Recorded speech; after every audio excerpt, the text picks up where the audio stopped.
Sin embargo, antes de comenzar con nuestro tema sobre la relación iglesia y Estado, nosotros queremos recordarles que tenemos unos cursos de manera virtual, unos cursos de manera virtual que tienen que ver con esos cursos de griego. Hemos subido uno que dice Introducción a la lectura del Nuevo Testamento griego.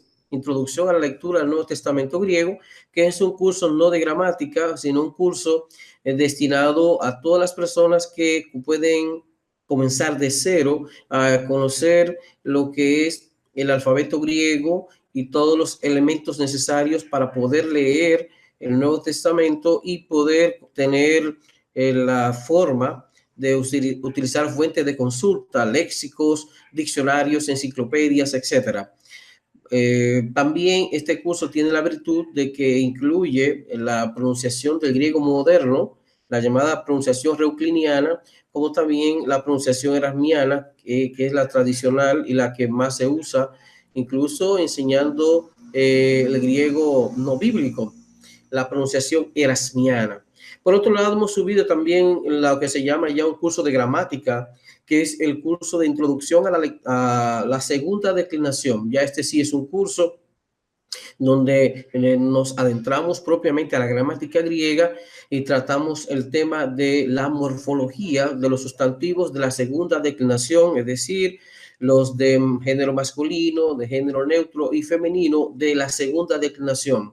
También incluye este curso el abordaje de la morfología y el análisis morfológico del artículo en género masculino, género femenino y género neutro. Así que este es un curso ya propiamente de gramática, se llama Introducción a la segunda declinación, ya un curso propiamente de gramática dentro de lo que es el estudio de la gramática griega. Y también hemos subido un curso virtual en Udemy que está ya dedicado a personas que saben algo de griego.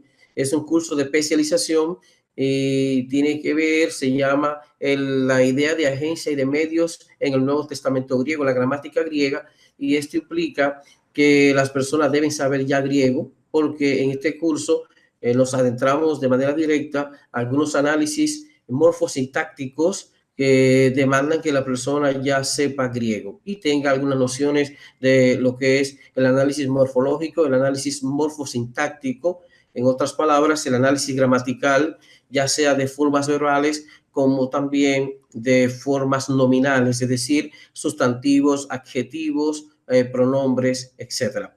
Pues bien, ya estamos en preparación, y lo voy a anunciar desde ahora, estamos preparando un curso que se llama Introducción a la Exégesis Bíblica. Este es un curso que con Dios delante lo estaremos subiendo la semana que viene. La semana que viene estará disponible este curso, Introducción a la Exégesis Bíblica, donde vamos a estar dando pautas para tener un acercamiento adecuado a los textos bíblicos, tanto desde el punto de vista de las ciencias bíblicas, de lo que es la exégesis bíblica académica, como también desde el punto de vista, digamos, confesional, es decir, para las personas que se acercan a los textos bíblicos desde la perspectiva o desde el marco específico de una determinada tradición teológica y eclesial, y obviamente necesita unas pautas para interpretar la Biblia, para hacer por lo menos una exégesis bíblica más o menos, digamos, académica,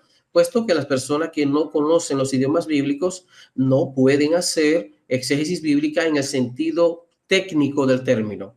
Yo sé que es común que se afirme, por ejemplo, que fulano hizo una exégesis a un pasaje o que voy a hacer una exégesis bíblica, pero en el sentido técnico y en el sentido académico no es posible hacer la exégesis bíblica de un texto si la persona no conoce el idioma original en que está escrito ese texto. Entonces se dificulta. Vamos a estar pendientes esta vez del chat, y yo realmente pido excusas formales a nuestros oyentes porque la semana pasada no pude percatarme de las preguntas que teníamos en el chat y no pude responderla como era el deber y es mi deseo. Por lo tanto, voy a estar pendiente del chat tanto en YouTube como vía WhatsApp para personas que tengan preguntas con relación al tema que vamos a plantear. De todos modos, las personas que nos dejaron preguntas la semana pasada, si es posible, la pueden dirigir y yo las tomaré en cuenta para el próximo jueves, con Dios delante. ¿Ok?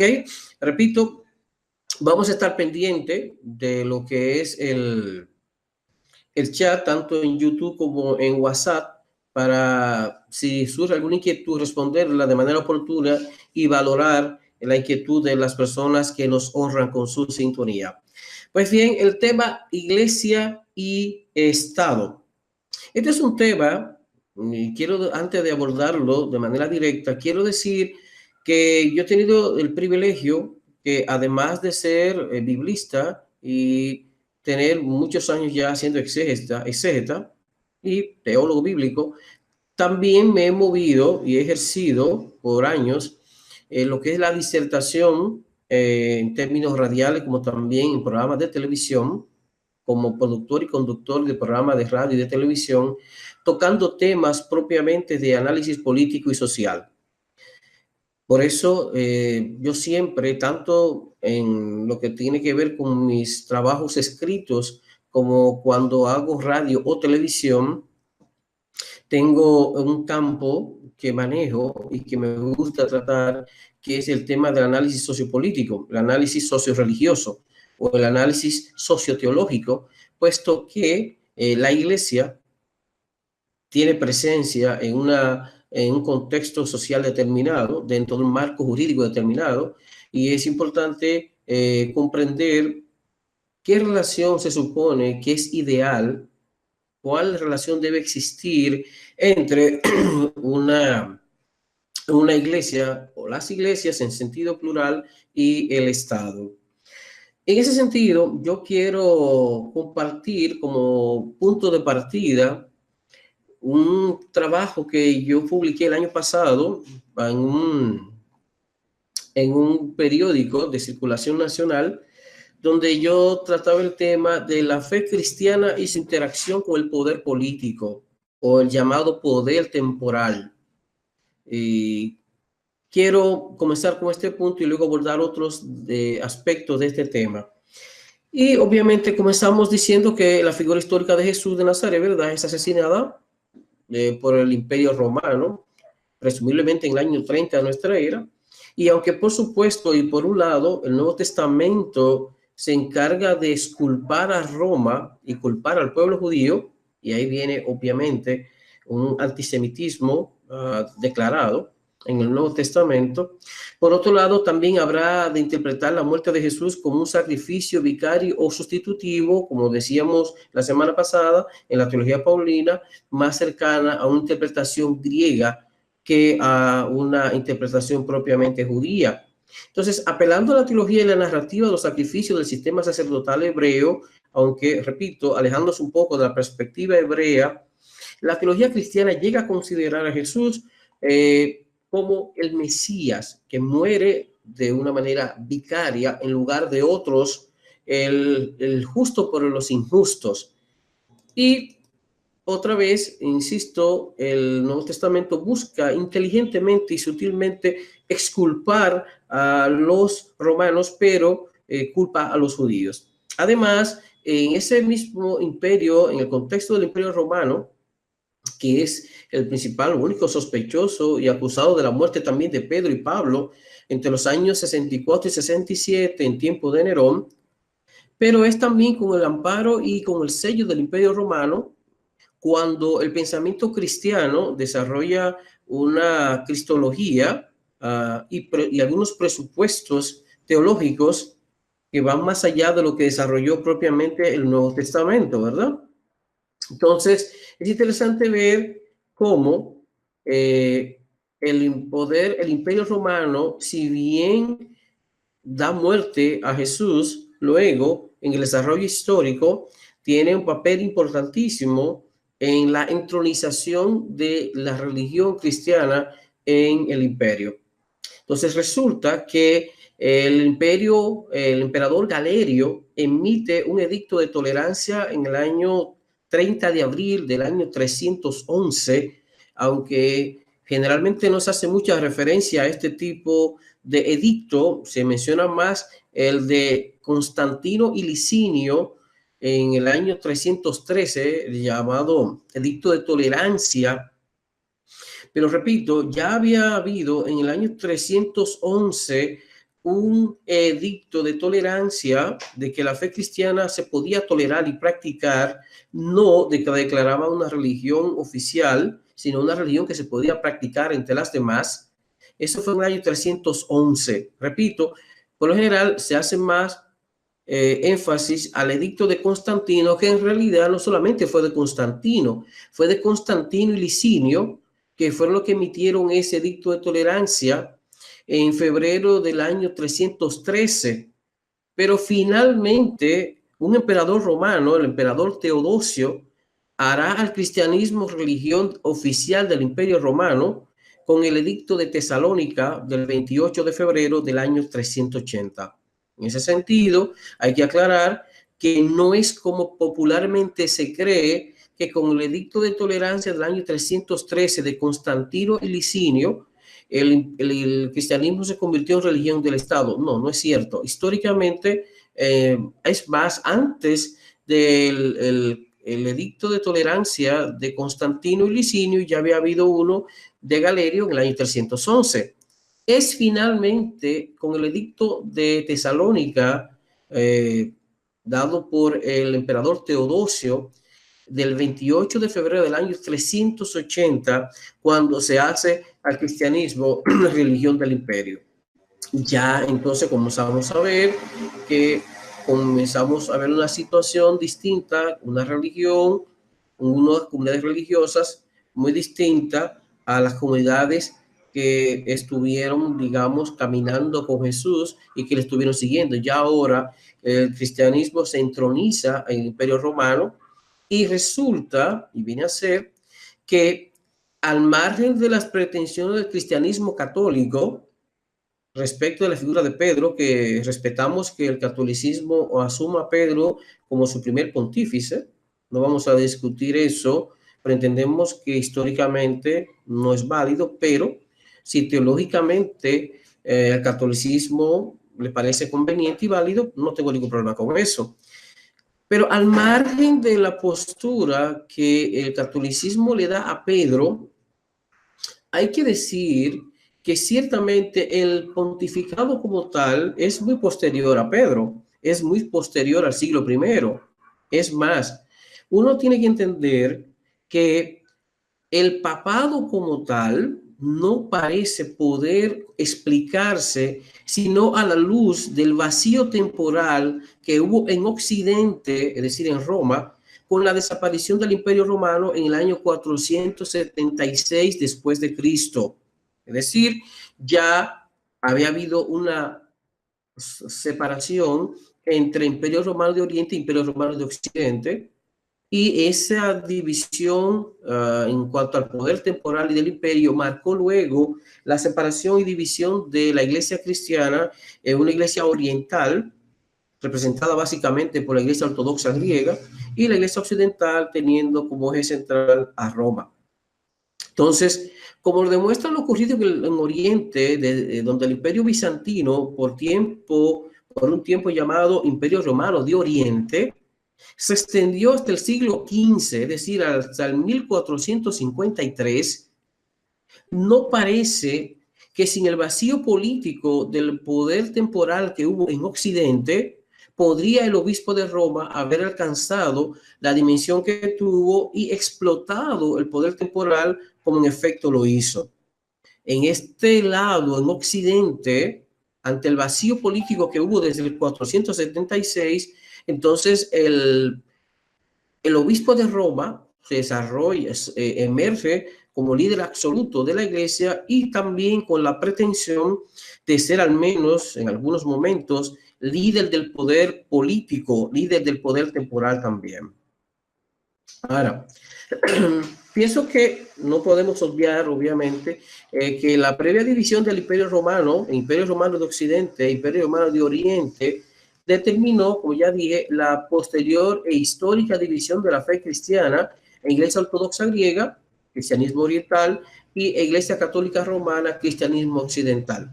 Consecuentemente, es preciso observar también que aunque la división definitiva del Imperio Romano tuvo lugar cuando Constantino decide escoger a la ciudad griega de Bizancio en Oriente como capital del Imperio Romano, en lugar de Roma en el año 324, lo cierto es que esta división tiene sus antecedentes en unos acontecimientos que tuvieron lugar alrededor de unos 3 o 4 décadas antes. Entonces, hay que entender, por un lado, que el marco de la tetrarquía, gobierno de 4, surgida en la época del emperador Diocleciano, del 284 al 205 después de Cristo, este estableció un cuartel general en Nicomedia, en Asia Menor Oriente. Por otro lado, que cuando Constantino, que lideraba la parte occidental del Imperio Romano, venció a Licinio, que lideraba la parte oriental del Imperio Romano, en un momento en que no existía ya la tetrarquía, sino más bien una diarquía, es decir, el gobierno de dos, y fue en ese contexto de la diarquía cuando Licinio y Constantino dieron su edicto de tolerancia en el año 313, cuando Constantino entonces decide escoger a Bizancio en Oriente para establecer la sede de su imperio, luego que fue llamada esa ciudad como Constantinopla. Entonces, estos aspectos son interesantes entenderlo porque vamos viendo cómo al Constantino irse a Oriente y dejar a Occidente, finalmente Constantino tenía la sospecha de que Roma era fácil de conquistar y en efecto así fue. No, se nota entonces como en el 476 el Imperio Romano de Occidente sucumbe, pero el Imperio bizantino llega hasta el 1453. Fíjense qué interesante, repito, lo que estoy planteando es que al margen de las pretensiones del obispo de Roma, si no hubiese existido un vacío político desde el 476, era prácticamente imposible que se hubiera desarrollado el papado, el pontificado y luego finalmente lo que se ha llamado el Estado Vaticano. Se tuvo que haber un vacío del poder político, pero por otro lado, si bien es cierto que el cisma de Oriente se dio en el 1054, donde definitivamente se dividen Roma y Oriente, hay que decir entonces que los primeros concilios, por ejemplo, muy importantes para la tradición cristiana en cuanto a algunas declaraciones cristológicas, como el concilio de Nicea, se hicieron bajo el comando y bajo la dirección y bajo la supervisión de Constantino como emperador. Es decir, estas declaraciones cristológicas tienen como telón de fondo a un poder temporal, a un emperador que fue el que dirigió ese concilio. Entonces, vamos viendo, y es importante entender esto porque cuando llegamos entonces a la Edad Media y cuando se da la separación definitiva de Occidente, ya es propiamente en Occidente, con la llamada Reforma Protestante, hay que comprender, ¿verdad?, que la Reforma Protestante lo que hace es traer hay una división con el cristianismo occidental. Es decir, el cristianismo protestante surge del cisma con la Iglesia de Roma, pues no tenía ningún contacto con la Iglesia oriental. ¿Ok? Entonces, ¿qué pasa y viene a ser? Que el poder político también intervino y hizo su parte, tanto del lado de los reformadores como del lado de los que siguieron fieles a Roma en este conflicto de la reforma protestante. Entonces, estamos viendo cómo ha habido una interesante relación, curiosa relación entre el cristianismo y el poder temporal. Por supuesto, hay algunas iglesias que están insistiendo en que haya una separación definitiva entre iglesia y Estado, otras que entienden que no, que en alguna manera la iglesia puede tener una especie de dependencia con relación al Estado. Por un lado, notamos que el catolicismo, que ya está muy acostumbrado al poder, aunque, repito, el protestantismo va a comenzar también a hacer sus intentos de entronizarse. Tenemos que admitir que la Iglesia Católica primero llega a desarrollar un Estado Vaticano, ¿verdad? que es un Estado que en términos de derecho internacional se reconoce como un Estado. Por eso hay que comprender que el concordato con el Estado Vaticano, y yo no sé aquí cuáles de los países que me escuchan, y me gustaría saber, algunos de los hermanos que nos escuchan de Latinoamérica, si en su país hay un concordato. Por ejemplo, en República Dominicana hay un concordato. Desde el año 1954 hay un concordato. Y es interesante esto porque es importante destacar eso porque nadie puede, por ejemplo, las iglesias evangélicas en mi país han procurado lograr ciertos beneficios o ciertas concesiones en el marco jurídico del Estado, de la clase política dominante, ante la imposibilidad de eliminar el concordato. Y aquí tenemos una interesante paradoja porque ciertamente hay iglesias que entienden que debe haber una separación entre iglesia y Estado, pero hay iglesias que, aunque no son católicas, entienden que deben también sacar sus beneficios en su relación con el Estado. Nosotros, por ejemplo, somos un país constitucionalmente donde hay un Estado laico. Es un Estado laico. Al margen de la presencia del concordato, República Dominicana es un estado laico donde no hay religión oficial. No hay, según la Constitución Dominicana, una religión oficial en el Estado Dominicano. Sin embargo, al firmarse en el 1954 un concordato con el Estado Vaticano y ante los distintos intentos que se han hecho por las comunidades cristianas de que el concordato sea eliminado y no se ha podido, la clase política entonces ha buscado la manera de hacerle algunas concesiones jurídicas, políticas y económicas a la clase evangélica para, digamos, mantenerla contenta. De hecho, yo me he preguntado, y otros más, si al final las iglesias evangélicas, las iglesias protestantes y evangélicas, a lo que aspiran es a una eliminación del concordato, a una eliminación de los beneficios y privilegios que le concede a la Iglesia Católica el concordato, o si lo que quiere también es que con ellas se firme un concordato. Si a ellas también se le dé lo suyo y se le dé una serie de privilegios y beneficios ante la imposibilidad de que se elimine el concordato. Bueno, más o menos el pensamiento sería este. Si no vas a quitar el concordato, por lo menos haz uno conmigo en alguna manera. Como dije, consecuentemente, una iglesia que esté bajo la jurisdicción de un Estado no puede firmar un convenio con ese Estado porque está bajo la autoridad de ese Estado. De hecho, en mi país, y supongo que en los países latinoamericanos también, para las iglesias tienen que registrar su nombre. Hay una oficina de propiedad intelectual donde se registran los nombres y los logos de toda institución religiosa o no que aspire a tener personería jurídica y que luego aspire a lo que se llama una incorporación y tener incluso derecho a algunas exenciones en términos, lo que digamos, de impuestos, ¿ok? E incluso aduanales también. Entonces, ¿qué resulta y viene a ser?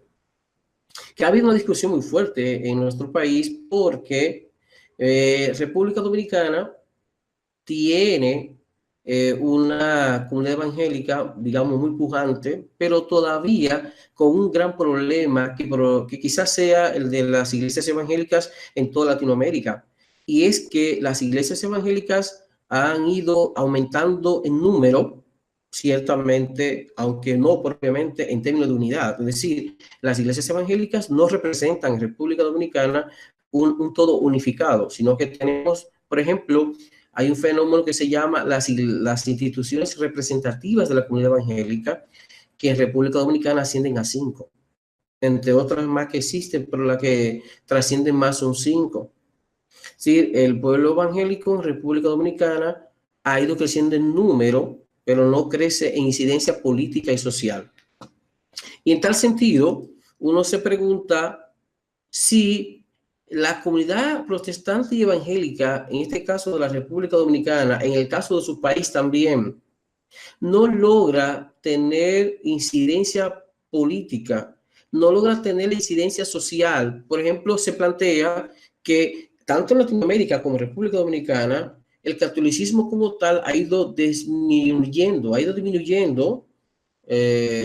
en algunos porcentajes, digamos, significativos, en algunos contextos más que en otros. Sin embargo, la Iglesia Católica sigue con una incidencia política y social que nadie puede negar y que dificultan el que en cualquier tribunal de un país latinoamericano donde estén confrontados los intereses de la Iglesia Católica, no es verdad, es muy difícil que un tribunal favorezca la comunidad evangélica con el poco peso e incidencia política y social que tiene. Entonces, uno se pregunta, ¿por qué será que las comunidades evangélicas y protestantes tienen un crecimiento notable, quizás no los números que a veces dicen, ciertamente, pero sí es cierto que tienen poca incidencia política y social?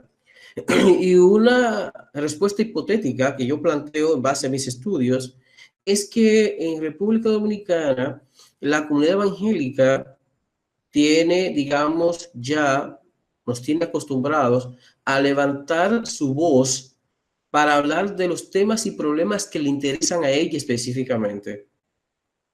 Por ejemplo, en estas 2 semanas últimas hemos tenido una gran discusión en el ambiente cristiano evangélico en mi país, puesto que hay una ley del año 2000 que se llama la Ley 4400, que establece la lectura de la Biblia en las escuelas.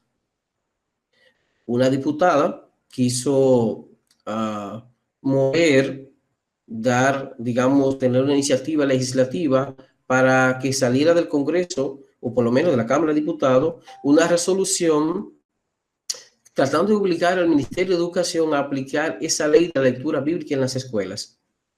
Cuando una diputada digamos, respondió diciendo que este es un Estado laico, que no se le puede imponer por ley la lectura de la Biblia en las escuelas. Eso entonces ha hecho que muchos evangélicos alcen su voz, repito, para hablar de un tema que es de su interés. Pero en mi país hay muchos problemas, otros, y la evangélica no dice nada. No es posible entonces que la comunidad evangélica puede aspirar a tener incidencia política e incidencia social cuando solamente ejerce la llamada voz profética o pseudo voz profética para hablar de los temas que son de su especial interés, para decir que la están marginando, para decir que no le están dando la ayuda que debieran, para decir que en algunos sectores no le están dando, digamos, la entrada que ellos esperarían o la recepción que ellos esperarían. También ha levantado las voces para que los matrimonios de un pastor evangélico puedan tener los mismos efectos civiles del matrimonio oficiado por un obispo católico, por ejemplo. Entonces, uno se pregunta si en nuestro país hay problemas de corrupción, si en nuestro país hay un problema económico, hay un problema también de que tenemos que ayudar a consolidar la democracia. Y lo que uno observa es que la comunidad evangélica no tratan estos temas porque no les interesa. No le interesa, por ejemplo, el tema de la consolidar la democracia. De hecho, hemos tenido connotados líderes de la comunidad evangélica de la República Dominicana que abiertamente, en vez de llamar al respeto constitucional, se han ido a favor de los sectores, de uno de los sectores que ha buscado respetar la Constitución y continuar erosionando la democracia y, obviamente, perjudicando la imagen pública de la comunidad evangélica que se ve como tratando de pescar en río revuelto y de buscar lo suyo. Entonces, tenemos muchos problemas en nuestra sociedad y que no podemos resolverlo o pretender resolverlo orando y rezando. Las comunidades evangélicas tienen que tomar partido para sumarse de manera activa en la lucha que procura una mejor condiciones de vida para cada ciudadano, para el pueblo. Después de todo, por ejemplo, cuando hay una crisis económica, se ven afectadas las finanzas de los hogares de los cristianos como también de cualquier ciudadano.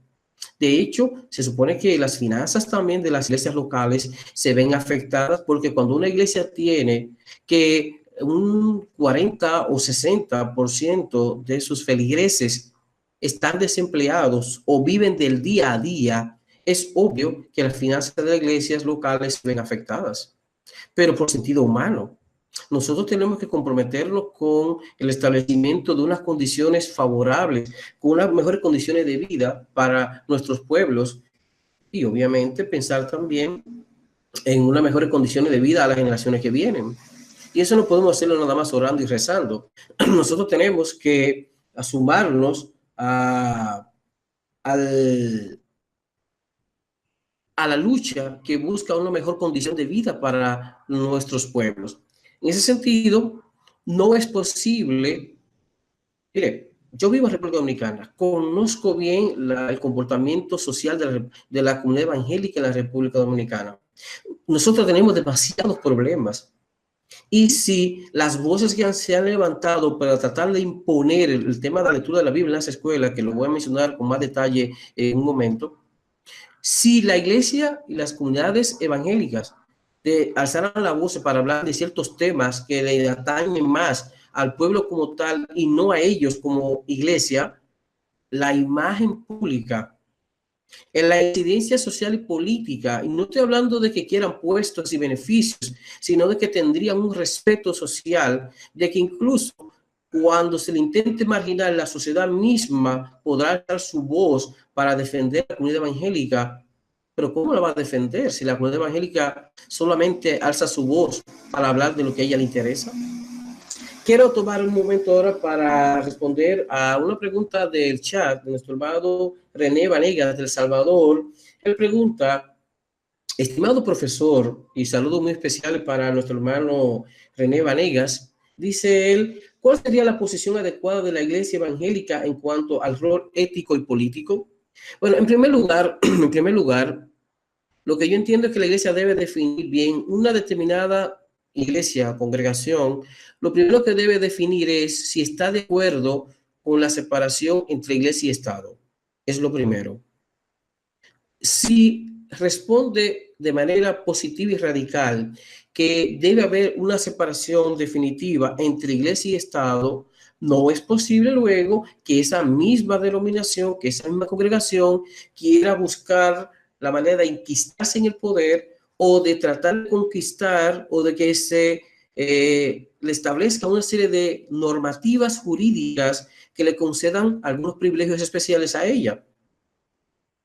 ¿Por qué? Porque supuestamente en teoría esa denominación, esa iglesia dijo que creía en la definitiva separación entre iglesia y Estado, que haya un respeto, sí, pero que el poder temporal no le interesa a ello y ella va a hacer su trabajo pastoral. Entonces, repito, lo primero es que haya consistencia y coherencia. La iglesia que por lo menos entienda y defina que no cree que debe haber separación de iglesia y Estado, pues usted no debe sorprenderse si luego esa iglesia procura conquistar puestos en la administración del Estado e incluso no solamente tener personas candidateándose en un torneo electoral libre y democrático, sino lograr nombramientos expresos directamente vía el gobierno central.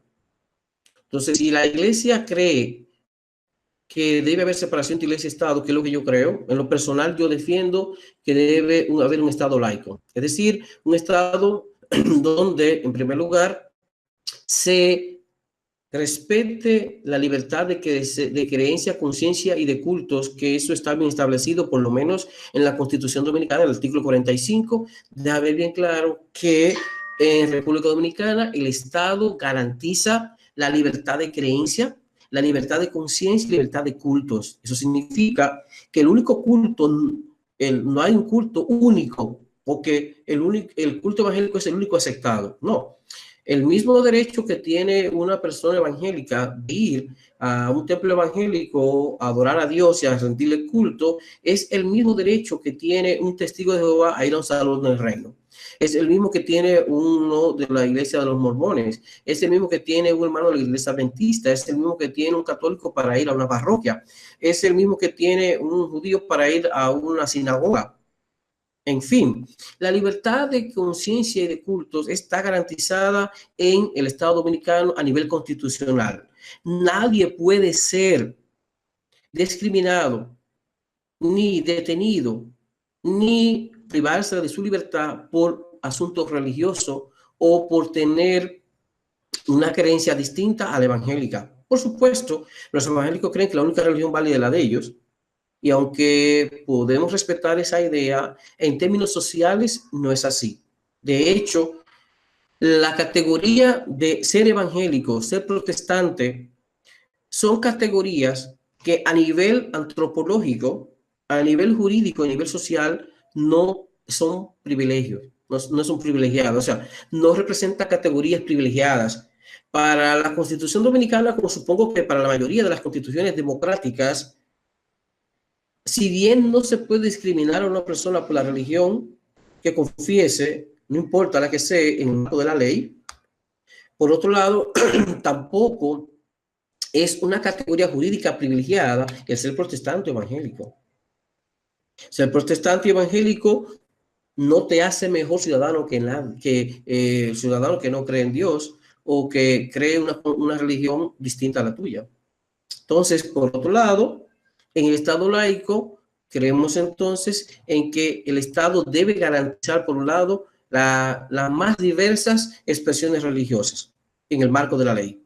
Por otro lado, creemos entonces que un Estado laico no debe declarar religión alguna como religión del Estado. Es decir, en un Estado laico no debe existir una religión oficial, no debe existir.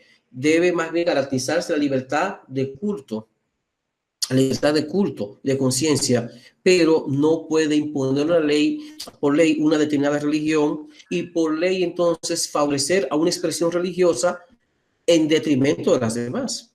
En ese sentido, se comprende que aunque aquí hay se dio una sentencia en el año 2008 de la Suprema Corte de Justicia declarando constitucional el concordato, a la luz de la Constitución, el concordato estaba a la sospecha de ser inconstitucional. ¿Por qué? Porque al margen de lo que dice la misma Constitución, de la libertad de conciencia, de creencia y de cultos, el concordato privilegia a la Iglesia Católica de una manera indiscutible con relación al resto de las iglesias. De hecho, en nuestro calendario, el calendario litúrgico se impone, por ejemplo, en el quehacer de la sociedad dominicana. Nosotros tenemos, por ejemplo, el 21 de enero, Día de la Virgen. La Virgen de la Virgen es un día muy fuerte en la tradición católica, pero se nos impone a todos los dominicanos en el calendario regular, pero que en realidad es una festividad del calendario litúrgico católico.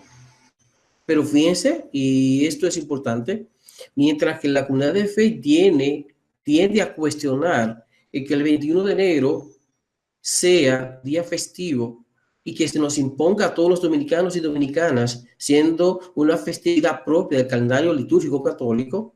Por otro lado, la comunidad evangélica no entiende que hay también entonces la sospecha de una inconstitucionalidad cuando hay leyes, por ejemplo, como la que establece que el 31 de octubre es el día de la comunidad evangélica y protestante.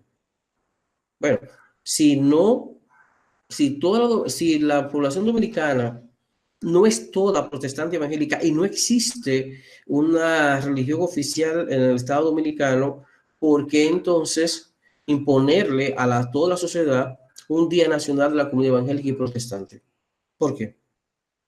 Ahora, repito, nosotros favorecemos un Estado donde haya libertad de culto, libertad de creer lo que usted quiera creer. Y lo mismo que obviamente creer no creer nada. Eso es libertad de conciencia y de culto. Y que las iglesias, obviamente, dentro del marco de la ley, hagan su trabajo proselitista. No nos oponemos a eso. Lo que nos oponemos es que por ley se le imponga el concepto de una determinada religión a todo el mundo por ley cuando no todos somos adeptos ni estamos adheridos a esa determinada religión o expresión religiosa. Por otro lado, quiero seguir con René Valegas, que es el único que me está preguntando hasta ahora, que si es pertinente apoyar a un candidato que de alguna manera se declara a sí mismo como cristiano evangélico. Mire, es importante esta pregunta. En lo personal, yo entiendo, en lo personal, yo no estoy dispuesto a apoyar a un candidato por ser evangélico. No, no estoy dispuesto a eso. Para algunas personas sería duro porque supuestamente con declararse evangélico será lo ideal, pero se ha demostrado que no. Yo creo que nosotros necesitamos un gobierno que se comprometa a hacer cumplir la Constitución, un gobierno que se comprometa a fortalecer la democracia de la República Dominicana, a fortalecer el Estado de Derecho, a que se dé, por ejemplo, sea una realidad. Mi país, por ejemplo, tenemos más de 3 décadas hablando de un crecimiento económico. Sin embargo, la realidad es que si bien es cierto que hablamos de un crecimiento económico, por otro lado, no hay forma de ver que en la calidad de vida de la mayoría de los dominicanos y dominicanas ha mejorado. Es decir, no se ha podido transformar ese llamado crecimiento económico sostenible en una mejor calidad de vida para las personas de nuestro pueblo. No hemos podido ver que haya habido una mejor inversión de esa riqueza producida por la economía dominicana en la mayoría del pueblo dominicano. Se ha ido a los bolsillos de los políticos nuestros. Lo que han cambiado de vida con ese crecimiento económico sostenido es la clase política dominicana, de todos los colores. Por otro lado, hay que admitir también que el llamado crecimiento económico no ha impedido la necesidad de seguir endeudando de manera irracional el futuro de nuestro pueblo. Casi todos los, bueno, ya en el mes que viene estaremos hablando ya del presupuesto de ley de gastos públicos para el año 2019. Y ya tenemos aquí unos cuantos años, no pocos, donde el presupuesto del año fiscal tiene cerca de un 40% destinado a pagar la deuda externa e interna, lo que muchos se han llamado la deuda externa, porque no hay forma de disminuir la deuda. Es decir, por un lado, tenemos un supuesto crecimiento económico sostenible, supuestamente, y por otro lado, nos vemos en la necesidad de tener que tragarnos el cuento de que necesitamos préstamos casi para muchísimas cosas que se supone que el gobierno dominicano no debería coger prestado, siendo que tiene un supuesto de crecimiento económico sostenible por más de 3 décadas. Entonces, ¿cómo es posible? ¿A dónde se está yendo el dinero que está produciendo la economía dominicana? Nuestro país es uno de los países donde los combustibles están más altos de Latinoamérica y del mundo. ¿Cómo es posible? ¿Cómo es posible que tengamos entonces que tener uno de los combustibles más caros, donde tener una empresa y ser productivo resulta caro y difícil, a pesar de tener un supuesto crecimiento económico y una estabilidad macroeconómica? Entonces, ¿qué pasa? Nosotros creemos que es importante poner bajo cuestionamiento esto y en ese sentido, las comunidades evangélicas no deben alzar su voz nada más para hablar de los temas que les interesa, sino para los temas que nos interesa como pueblo. Pueblo del cual la sociedad evangélica, las comunidades evangélicas forman parte. Entonces, en ese sentido, yo creo que necesitamos un candidato que venga a comprometerse con el desarrollo de nuestro pueblo como tal. Ahora, lo que yo he notado es que nosotros, por ejemplo, en mi país, hemos tenido la siguiente experiencia: candidatos cristianos, evangélicos, hombres y mujeres, que han ido aspirando a administrar en alguna área del Estado dominicano a nivel congresual, municipal o del mismo gobierno central, pero con el agravante de que todavía tienen problemas serios, de que no entienden cómo que funciona la democracia, no entienden cómo que funciona nuestro pueblo. Nosotros yo no quiero a un evangélico que quiera convertirme a la República Dominicana en una iglesia de 10 millones de gentes. Nosotros necesitamos a un gobierno, evangélico o no, y si evangélico, bueno, pues se comprometa con esto, de hacer crecer la economía, de hacer cumplir las leyes y que uno de los resultados sea precisamente que si la sociedad dominicana tiene un crecimiento económico, ese crecimiento económico se convierta en una mejor inversión social, en una mejoría de nuestro pueblo. Si el candidato evangélico lo que viene promoviendo ideas equivocadas, lo que es la administración del Estado, porque lo que hemos observado es que muchos candidatos de la comunidad cristiana evangélica que aspiran a alcanzar un puesto, lo que le venden a uno la idea de convertir el municipio, la provincia, incluso el país en una especie de iglesia grande, una iglesia, una mega iglesia. No, no, no, no. Nosotros no queremos eso. En primer lugar, se supone que aquí dependerá del liderazgo de cada denominación. Por ejemplo, hay denominaciones que no le permiten a sus líderes participar de manera activa en la política partidista. Yo entiendo que no veo problemas con eso en lo personal. Lo que sí es que, por ejemplo, si la persona decide candidatearse o correr por algún determinado partido o independiente para llegar a administrar el Estado en alguna instancia, sería bueno entonces que si es pastor pida licencia, porque no es verdad que pueda hacer su trabajo pastoral en una lucha, campaña política por alcanzar el poder. No va a poder. Y en caso de que alcanzar el poder y ganar unas elecciones, repito, a nivel que sea, a nivel municipal, congresual, a nivel nacional, eso lo va a aislar del trabajo eclesial que tiene. Entonces, es un asunto aquí personal. En lo personal, yo no tengo problema. De hecho, a mí me ofrecieron una vez un proyecto de candidatura de una diputación. Eso luego no avanzó, pero a mí me ofrecieron y yo dije que sí. En lo personal, yo no tengo ningún problema, ni creo que el cristiano vaya a traicionar sus principios porque necesariamente se comprometa a alcanzar un puesto en la administración pública. No lo creo. De hecho, hemos tenido desaciertos en el comportamiento de cristianos evangélicos sin ser políticos. Hemos tenido comportamientos, digamos, inmorales y comportamientos cuestionables de personas religiosas que nunca han alcanzado el poder ni han pretendido participar en el poder político. Por lo tanto, yo no creo que sea necesariamente idóneo o justo satanizar la participación de un cristiano en la política.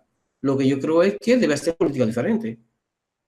Repito, si un candidato de la comunidad evangélica o que sale de la comunidad evangélica aspira a alcanzar el poder en cualquier nivel que sea, lo que le pedimos es que sea coherente, consistente y que entienda que él no va. No estamos eligiendo un pastor, estamos eligiendo un presidente. Estamos, repito, eligiendo a un síndico o alcalde, no a un pastor o un evangelista. Entonces, esa idea de querer convertir a los pueblos en una especie de teocracia forzada no resulta en nuestros tiempos. Por lo tanto, lo que más hay que promover es que las iglesias evangélicas tengan una participación en la sociedad más responsable, más coherente, más consistente. Repito, yo lo que pienso es que nosotros necesitamos trazar algunas líneas bien claras.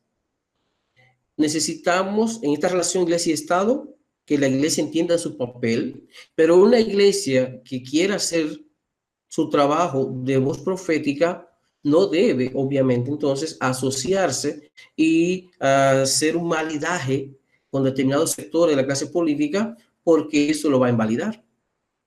Si lo que nosotros, por ejemplo, estamos buscando es la consolidación de la democracia, no es posible ver o no resulta agradable tener un sector de la comunidad evangélica que se compromete con una serie de acciones, con una serie de prácticas que traicionan la democracia, traicionan incluso el mismo comportamiento de él como responsable ante la sociedad y delante de Dios.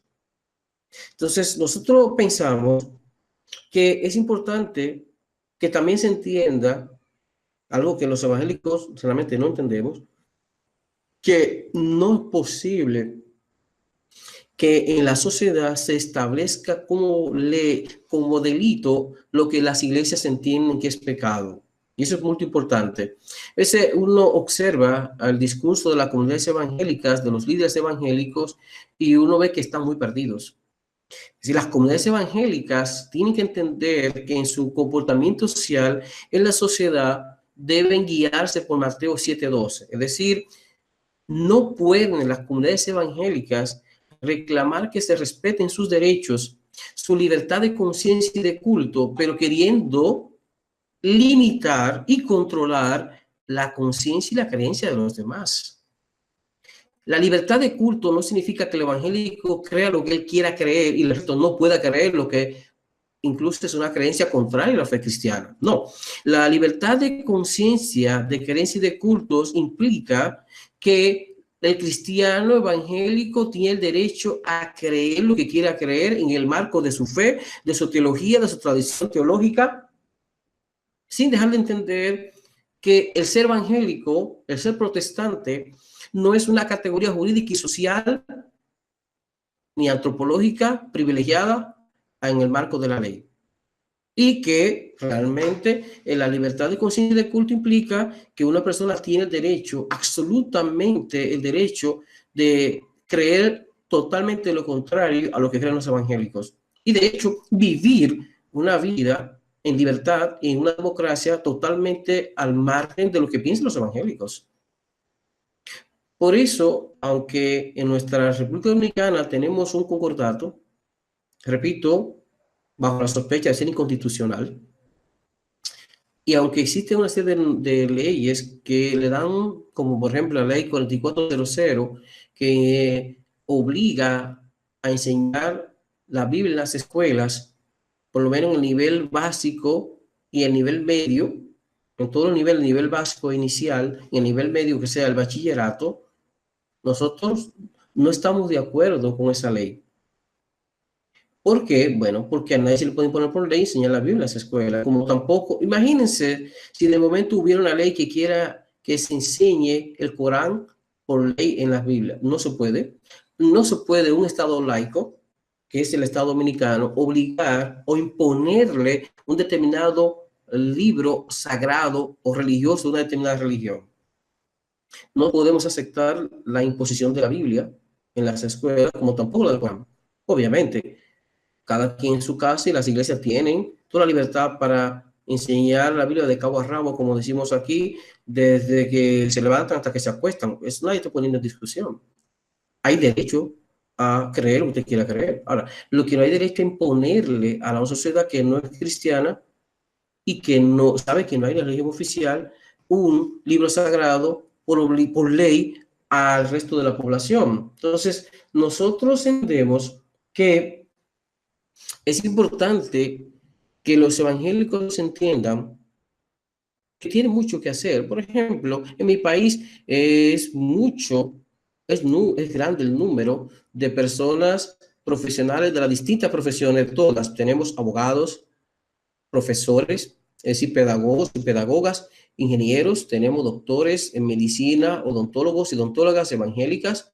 O sea, nosotros tenemos todo un caudal enorme de recursos humanos profesionales, miembros de la comunidad evangélica, pero que en la práctica y como sector no aportan nada. ¿Por qué? Porque ni siquiera hemos podido lograr que se aglutinen. ¿Por qué? Bueno, porque el cristianismo evangélico en la República Dominicana, como en muchos de nuestros países latinoamericanos, está muy fragmentado. No se ponen de acuerdo. Y ante esa dificultad, parece ser que cada quien, a través de sus propios medios, trata de amarrar algo con el poder, con el gobierno de turno, para sacar ventajas particulares, a pesar de que muchos creen en la libertad de creencia y de culto, y algunos admiten incluso que estamos en un estado laico. Entonces, es importante que entendamos este principio. Repito, hay iglesias que no le interesa nada que ver, ni, bueno, En mi país es costumbre que cuando desde el gobierno se inaugura una obra, hay un sacerdote para bendecir esa obra. Y nosotros tenemos un sector grande de la comunidad evangélica, principalmente los pastores, que están muy interesados en que en vez de un sacerdote sea un pastor evangélico. Ahora, lo penoso es que un obispo o un pastor que quiera bendecir esa obra, luego cuando se pasa el balance del presupuesto, se reconoce que hubo una corrupción terrible en la construcción, en el levantamiento de ese edificio, y de momento tú tienes dándole a eso un ropaje político, un ropaje religioso, supuestamente santificando esa obra, cuando lo que luego sale a la luz pública es que a veces la obra tiene vicio de construcción, a pesar de que la sobrevaluaron, a pesar de que perjudicaron al pueblo con esa obra, y hubo un sector que se llevó una tremenda tajada de dinero en la construcción de ese edificio. Luego entonces tenemos un sacerdote que da la bendición y bendice esa obra. Que estará bendiciendo, ¿verdad? Pero tenemos una comunidad de evangélicos que quieren eso, que quieren que en lugar de un católico sea un pastor evangélico. Entonces, nosotros entendemos, y aquí hay un detalle importante que quiero mencionar. República Dominicana es quizás el único país del mundo donde la bandera nacional en el escudo tiene la Biblia abierta. La Biblia abierta. Resulta y viene a ser que nuestra primera república se funda a partir del 27 de febrero del año 1844. Y se establece entonces, y fue un principio muy fuerte para los fundadores de la república, el principio de la libertad. En ese sentido, en la misma Constitución se especifica que la Biblia está abierta en el escudo a la bandera nacional, específicamente, simbólicamente, en Juan 8:32, apuntando a la idea de la libertad. República Dominicana entonces se proyecta como una sociedad que promueve la libertad. Entonces, curiosamente, la apelación de los fundadores de la República a la Biblia en Juan 8:32 era específicamente para poner de relieve su compromiso con la libertad en todo el sentido, incluyendo obviamente la libertad de religión, la libertad de creencia y de cultos. Obviamente, esa apelación al principio de libertad lo mancharon un poco porque al mismo tiempo que apelaron a un 8:32 para defender y enarbolar el principio de la libertad, por otro lado, también entonces impusieron por ley una religión oficial. Gracias a Dios que luego en las constituciones posteriores se sacó la idea, ya no tiene categoría constitucional la idea de que hay una religión oficial en la República Dominicana. Entonces, ¿qué pasó? Cuando en Juan 8:32 se apela a la Biblia abierta, tiene que ver con la idea de la libertad, no de imponerle la Biblia como libro sagrado al resto de la población, ni declarar de por sí que la República Dominicana era un estado confesional. Es más, hay tres frases célebres del llamado Juan Pablo Duarte, padre de la patria dominicana, que dice así: la primera, nuestra patria ha de ser libre e independiente de toda potencia extranjera o se hunde la isla, decía Juan Pablo Duarte. También, Dios ha de concederme bastante fortaleza para no descender a la tumba sin dejar a mi patria libre, independiente y triunfante. El esclavo soporta su suerte, dice Juan Pablo Duarte, aunque aprobia su triste vivir, pero el libre prefiere la muerte al oprobio de tal existir. Estoy hablando en el contexto de lo que es la lucha por independencia de la República Dominicana con lo que era liberarlo del pueblo del yugo haitiano que estuvo dominando. Recuerden que a los que me oyen, nuestro país es una isla dividida no por agua ni por mar, sino simplemente por una pequeña frontera, por una débil frontera que divide al pueblo, el hermano, amigo, pueblo haitiano del pueblo dominicano. Entonces somos dos pueblos hermanos que formamos una isla pequeña, ¿ok? Pero son dos países. Pero hubo un conflicto histórico que ya no es lo mismo, ¿verdad? Ya es un tiempo pasado, pero en ese contexto lucharon los dominicanos para fundar una república libre e independiente de toda potencia extranjera. Obviamente hoy ya ese concepto libertad en absoluto es complicado cuando tú notas un pueblo que por problemas económicos y políticos tiene que entender su situación geográfica y su situación en la geopolítica inmediata en cuanto a la región latinoamericana, en cuanto al continente y luego con relación al resto del mundo, ¿verdad? Pero, y aquí viene entonces precisamente ese ideal de apelar a Juan 8:32 en cuanto a la libertad, repito, que otros lo han tomado como una base para decir, bueno, si la Biblia está abierta en el escudo, pues entonces se debe imponer en las escuelas, a que se lea por obligación. De hecho, ya está en el escudo. Pero al revés, lo que plantea la apelación, la referencia de la apelación a la Biblia en Juan 8:32, en nuestro escudo de la bandera nacional, es apelando al principio de la libertad. Y es todo lo contrario. Y como hay libertad de creencia, libertad de conciencia y de cultos, no es posible imponerle por ley a toda la población que no es evangélica la lectura obligada de la Biblia en las escuelas. Si lo quieren hacer, que lo hagan por voluntad propia, porque la misma Constitución establece que a ninguna persona se le puede imponer hacer más de lo que la ley establece, ni se le puede impedir que haga aquello que la ley no prohíbe.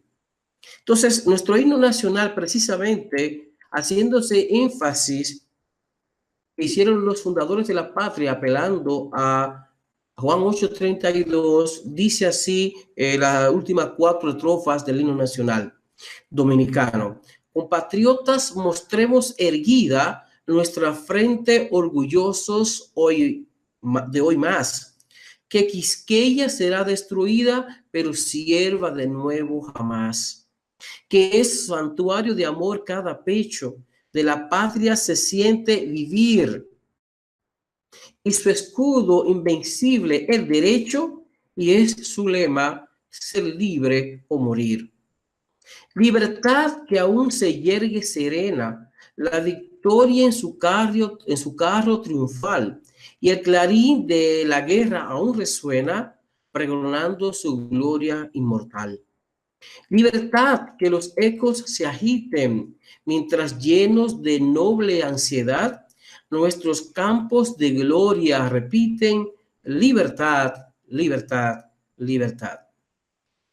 En la parte final entonces de nuestro programa, insistimos entonces que en el contexto dominicano, la presencia de la Biblia en el escudo de la bandera nacional, tal vez, repito, el único caso en el mundo, no sé si hay otro, es apelando específicamente a Juan 8:32 por el principio de la libertad, con la cual se sintieron identificados los fundadores de la patria y que entonces los llevó a ciertas acciones e incluso a ciertos lemas y a ponerlo en el mismo escudo de la bandera nacional. El escudo llevando la Biblia abierta no es una referencia, no es la base para imponerle la lectura de la Biblia o el punto de vista evangélico o el punto de vista teológico o la ética de la comunidad evangélica al resto de la población. ¿Por qué? Porque hay libertad de conciencia y de culto. Por otro lado, si defendemos entonces que exista un Estado donde se garantice el derecho de que si el evangélico quiere ir mañana a un culto, no haya nada que le impida ir a ese culto y que él no se le discrimine por ser evangélico, que él no se discrimine por ir a un templo evangélico. Por cierto, que tampoco entonces se discrimine a aquel que no quiera ir a un culto evangélico, que no se prive de la libertad a aquel que sencillamente no se siente identificado con la cultura evangélica, que no le interesa y que tiene el derecho a tomar una opción contraria. Nosotros queremos ver comunidades evangélicas que puedan tener una mayor incidencia política y social, porque no solamente, por ejemplo, nosotros tenemos más de 24, algunos 27 o 28 medios, por lo menos unos 27 medios de comunicación en manos de evangélicos o de ministerios o de al menos alguna institución evangélica. Sin embargo, uno se pregunta qué presencia tiene, qué incidencia tienen esos medios de la comunidad evangélica en el día a día de la población dominicana. ¿Qué incidencia, qué aporte le hacen a la sociedad dominicana los distintos ministerios evangélicos que tienen tantos medios y que, por un lado, aparentemente el único aporte que pueden hacerle a la población dominicana es ofrecerle el ser nuevas criaturas y nada más? De hecho, en términos económicos no parecen ser muy rentables porque estamos obligados a soportar frecuentemente ciertos maratones para poder capitalizar los ministerios de comunicación evangélicos, porque aparentemente no pueden ser rentables precisamente porque no tienen ninguna incidencia. ¿Qué tema que se desarrolle en una emisora evangélica se convierte en tema de agenda en el país o que sobresalga? De hecho, las emisoras evangélicas se mueven casi en toda Latinoamérica, en la que los programas son dirigidos, básicamente, son dirigidos o organizados por evangélicos para evangélicos y con evangélicos. Yo, por ejemplo, una vez quise en una emisora evangélica hacer un programa donde yo llevara al jefe de la policía, a un fiscal, a un juez o a cualquier líder connotado que por su función pública está sujeto al escrutinio de la población general, incluyendo la comunidad evangélica. Sin embargo, no te permiten eso porque se sigue considerando que las emisoras y los medios de comunicación en manos de evangélicos es una extensión del templo. Entonces, se considera erróneamente desde mi punto de vista, que el micrófono de una emisora es el micrófono de la iglesia. Y no es así. Un medio de comunicación es un medio de comunicación. Y hay que poner bien claro qué es un medio de comunicación, qué es el templo. No podemos ir a las emisoras y hacer un medio de comunicación de masa, a los llamados medios de comunicación masiva, hacer lo mismo que hacemos los templos. Entonces, tenemos muchas cosas que tratar en estos temas ligados a la iglesia, el Estado, su presencia en la sociedad, el aporte que puede hacerle al día a día de nuestros pueblos. Así que esperamos haber sido de edificación y haber dejado algunas inquietudes que luego podemos profundizar más. Este no será el único programa. En el futuro volveremos con otros programas ligados a este tema de la iglesia y sociedad, cristianismo y sociedad, iglesia y Estado, ¿ok? Nosotros esperamos que los hermanos y las hermanas que nos han escuchado nos puedan escuchar de nuevo el próximo jueves. Nos estaremos de nuevo con un programa que puede ser de corte exegético, pudiera ser de corte más teológico o pudiera ser igual de una socioteología o una reflexión de la participación y el comportamiento de los grupos evangélicos dentro de la sociedad. Dios me le bendiga, buenas noches, muchas gracias por su sintonía, gracias por las preguntas. Esperamos también que si alguien tiene una pregunta nos la pueda dejar y la semana que viene entonces la vamos a abordar. Muchas gracias por todo, Dios me le bendiga y hasta el próximo jueves, si Dios lo permite, donde veremos de nuevo con su programa Sendero de Esperanza y su hermano y amigo, el profesor Héctor Benjamín Olea Cordero. Bye bye, muchas gracias.